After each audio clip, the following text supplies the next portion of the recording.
Ouah, et bah putain, on est en forme aujourd'hui. On est dans le thème de la semaine 8. Retrouver un sentiment de force. Bonjour, peut-être, avant de commencer, pourquoi je crie. Pardon. Bon, on a du taf là. La semaine numéro 8 qui a encore duré. On tombe dans des failles spatio-temporelles. Écoutez, Einstein a dit le temps n'existe pas. Je sais pas si c'est vraiment lui. J'irai chercher en montant la vidéo. Si c'est pas lui, on va dire que c'est moi. Et du coup, cette semaine numéro 8 a duré 10 jours peut-être. 2 semaines.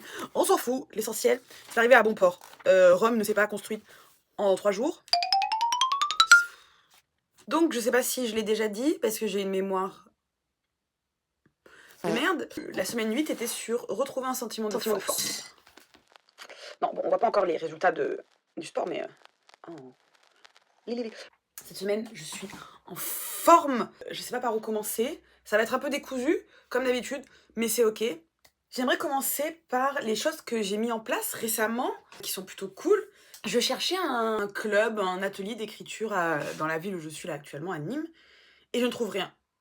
Voilà, point, fin de l'histoire. Bonne journée, à la semaine prochaine. Je trouve rien parce que j'en sais rien. Et je me suis dit, bah j'ai qu'à en créer un. Du coup, je suis allée sur Facebook, sur un groupe de la ville, et j'ai dit que j'aimerais bien monter un atelier d'écriture avec 2-3 personnes que ça intéresserait. On se retrouverait peut-être une fois par mois à écrire sur des sujets divers et variés. J'ai plein de personnes qui m'ont répondu. Ça, c'est cool. Le problème, après, c'est de trouver du temps. Mais là, aujourd'hui, on est dimanche. J'ai mon premier rendez-vous, on est 3. Donc c'est déjà trop cool. On va se retrouver dans un petit café, dans un jardin. Il y en a une des 3 qui a déjà fait des ateliers d'écriture, donc il y a des exercices à nous donner. Donc bref, ça, je suis très fière de moi. Ça fait longtemps que ça me travaillait. Et du coup, je suis trop contente de pouvoir, de pas écrire seule dans mon coin, d'être avec d'autres passionnés. On va se donner des petits feedbacks. Voilà, d'écrire sur des thèmes imposés, c'est cool aussi comme exercice. Bref, voilà, je suis super contente, je suis fière de moi, voilà. Ensuite, je continue toujours. Est-ce que l'angle il est pas un peu à chier? Est-ce que ce serait pas mieux comme ça? Je sens que l'écran. Je tourne sur ma. Je tourne. C'est mieux comme ça. J'ai l'impression qu'on voit beaucoup plus mes nichons. Je vais peut-être mettre un. Je vais peut-être mettre un t-shirt. Ok, c'est un peu plus tout public. Je sais plus ce que je disais. La guitare, oui.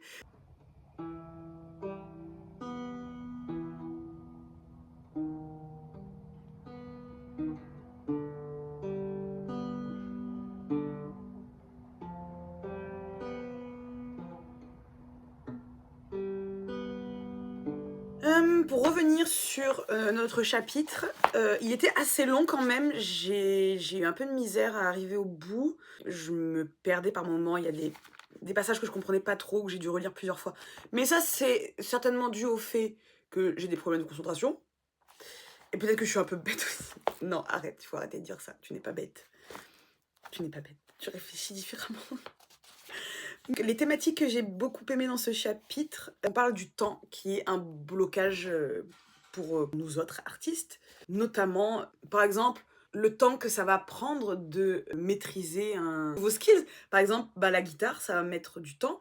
Donc ça peut être en fait décourageant de se dire, Tu te rends compte à quel âge je vais enfin savoir jouer de la guitare? Bah, exactement le même âge que si tu n'apprenais jamais à jouer de la guitare. ça me fait penser à une citation, je vais très certainement mal la ressortir et je sais plus. Il y a 2 parfaits moments pour apprendre quelque chose. Le premier, c'était il y a 10 ans. Le deuxième, c'est maintenant. Faut arrêter de se tortillonner l'esprit avec des j'ai envie de faire ça, j'ai envie de faire ça, mais je suis trop vieux, je suis trop vieille, j'ai pas le temps. Do it, do it. Parce que moi, j'étais comme ça. Et je suis encore un peu comme ça. J'essaye de me reprogrammer un petit peu. En fait, c'est surtout, des regrets, beaucoup de regrets en me disant, Ah, si j'avais fait ça dans mon enfance, ma vie elle serait différente maintenant. Et si j'avais commencé ça, et si j'avais su, et si.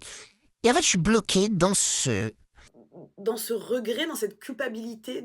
de choses que je n'ai pas faites en me disant, ma vie elle pourrait être tellement différente si j'avais fait ça, si j'avais fait ci, si j'avais pris telle langue, si j'étais parti là-bas, si j'avais pas rencontré machin, si... Sauf qu'en fait, pendant que je suis en train de remuer le couteau dans la plaie et de me noyer dans le tiroir des rêves brisés, en fait, la vie, elle continue à passer. Le temps, il continue à avancer. Alors on va se réveiller quoi un matin, ça j'ai l'impression que je le dis à dans chaque vidéo, le fait de se réveiller, on va se réveiller à 80 balais, 90 ans, prendre notre dernier souffle un jour, le plus tard possible évidemment.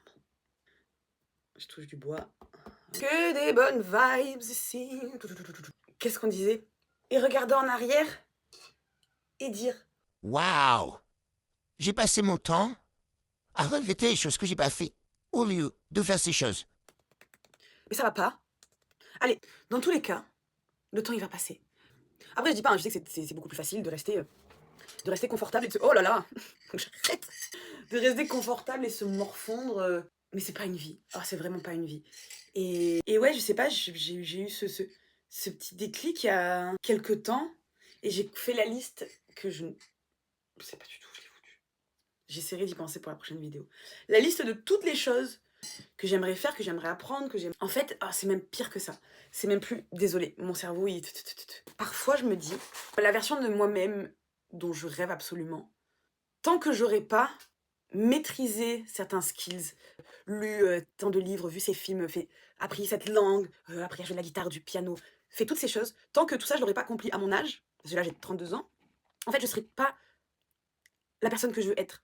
Comment dire, je sais pas si c'est clair. Alors, comme si j'avais une to-do list de choses que je devais accomplir, là aujourd'hui, maintenant, que je n'ai pas accompli dans le passé, et à partir de ce moment-là, où toutes ces choses elles sont accomplies, ben c'est bon, c'est ok, je suis la version 100%, 100% Nawel, je sais pas si c'est clair ce que je suis en train de raconter. Dans ma tête, c'est super clair. Et en fait, je me mets constamment cette pression. J'essaye de travailler là-dessus, de me dire, oh, ma fille, t'es déjà 100% toi. Enfin, je vais peut-être reprendre rendez-vous avec ma psy, en fait. Bref, je sais pas si c'est clair. Dites-moi si c'est clair. J'essaie de me détacher, en tout cas, de cette pression que je me mets toute seule. Toute seule. Il y a...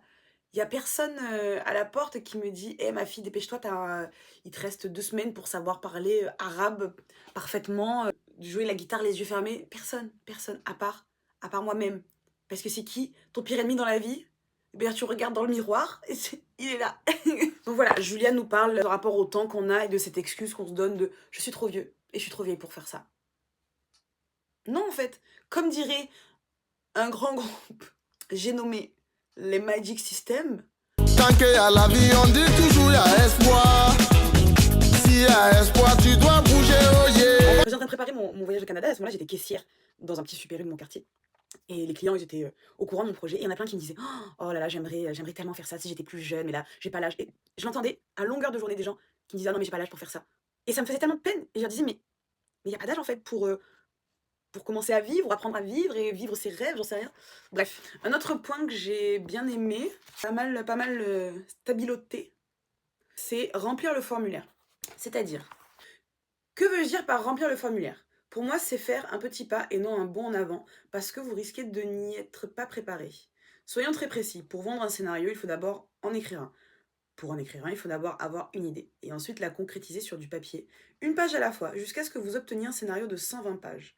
Remplir le formulaire, c'est chaque jour écrire vos pages. Lorsque l'obsession frappera, et elle le fera, lorsque vous n'arriverez pas à comprendre que ce que vous faites n'est pas bon, il faudra vous dire que vous vous poserez cette question plus tard et vous remettre immédiatement au travail, faire le prochain pas, c'est-à-dire écrire les pages du jour. Et en fait, ce chapitre, il m'a fait écho à la semaine dernière, où je parlais, je crois que c'était la semaine dernière, j'en sais rien, de faire le grand saut, en tout cas de se jeter dans le bain directement. Et dans ce chapitre, il nous dit, et ça je l'ai surligné, personne ne te demande de sauter. Ça m'a mis une claque parce que, on revient sur ce que je disais tout à l'heure, la seule personne qui me fout la pression, c'est moi-même. Et à me rendre malade. Mais en fait, je me suis rendu compte que j'étais déjà en train de sauter.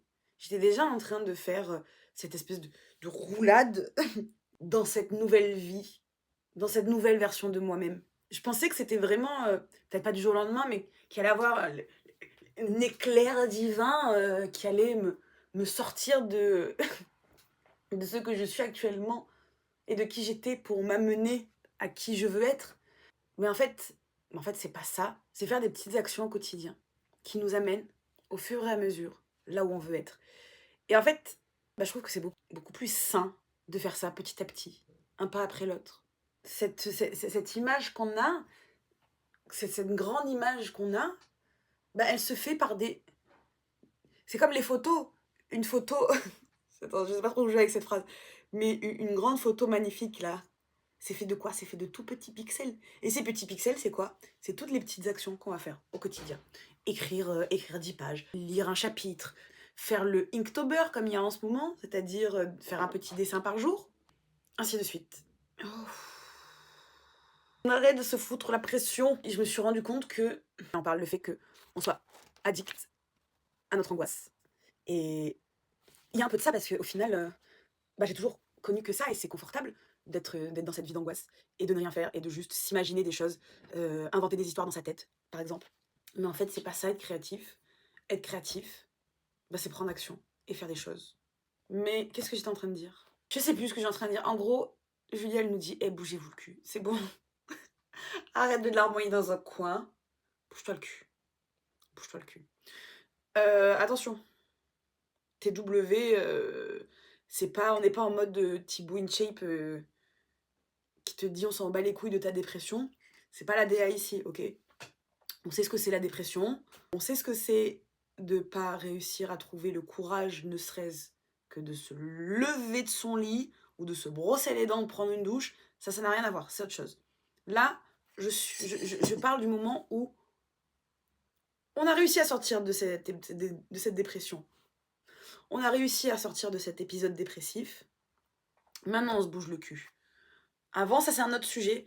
Et je suis pas là pour parler de ça. Je pourrais. J'ai beaucoup de choses à dire sur la dépression. Mais là, j'en ai pas envie. Bref. Et puis, elle conclut ce chapitre avec la formule du poète Théodore Roethke. Je l'écrirai parce que peut-être que je le dis mal. Nous apprenons en allant où nous devons aller. Ça fait un peu c'est en forgeant que l'on devient forgeron. Pour les exercices, j'ai pas tout fait parce que j'étais un peu occupée. En fait, si j'ai pris autant de temps, c'est parce que je suis tombée malade. Voilà, je suis tombée malade. En même temps de ma maladie, j'ai eu mes règles, donc j'étais au fond du trou. En plus de ça, il y a un soir où je suis sortie, où j'ai un peu abusé. Là, c'est bon, je suis à 10 jours sans alcool. Mais bref, il y a eu cet enchaînement de sortie, consommation excessive d'alcool, donc le lendemain, gueule de bois, plus maladie, plus règles. Bref, j'ai passé 5 jours au fond du trou, donc forcément. Ensuite, j'ai commencé à avoir des rendez-vous avec mes conseillères RSA, si je veux devenir un membre actif de notre société. Et puis oh, je sais pas pourquoi je me justifie. Bref, dans les exercices, il y avait... voilà, il fallait travailler avec des affirmations positives. J'en ai choisi... Il fallait en choisir 5. Donc moi, j'ai choisi... Je suis une personne pleine de talent. Je suis quelqu'un de bien et un bon et une bonne artiste. Maintenant, je suis plus souple envers moi-même et envers ma créativité. Maintenant, j'accepte l'espoir. Maintenant, je me permets de guérir. Ensuite, ah oui, il fallait travailler, ça j'ai beaucoup aimé, sur nos rêves d'enfants. Quelles sont les mesures qu'on peut prendre là, maintenant, tout de suite, pour atteindre ce rêve? Où est-ce qu'on se voit dans 1 an, dans 3 ans, dans 5 ans? J'ai bien aimé parce que ça fait un peu... c'est un peu de la visualisation, je trouve. Et la visualisation, c'est pas mal pour réussir à atteindre ses objectifs. J'espère, on verra dans 1 an, ou dans 3 ans, dans 5 ans. Mais ouais, c'était pas mal d'exercices sur l'enfance.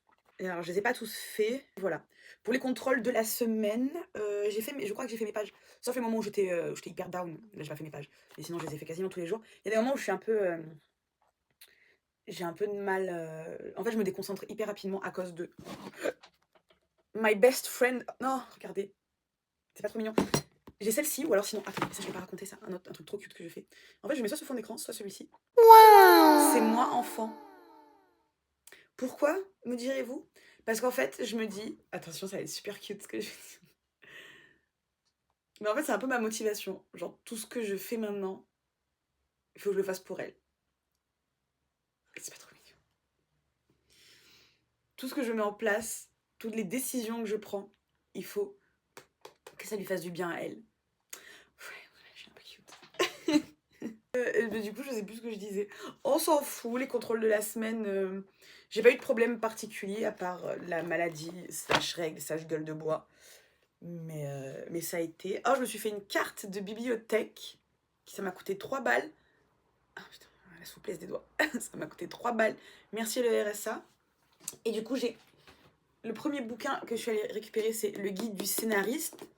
Voilà, pour concevoir des histoires universelles qui toucheront tous les publics. Ensuite, qu'est-ce que j'ai fait de cool? Je crois que je vous ai tout dit.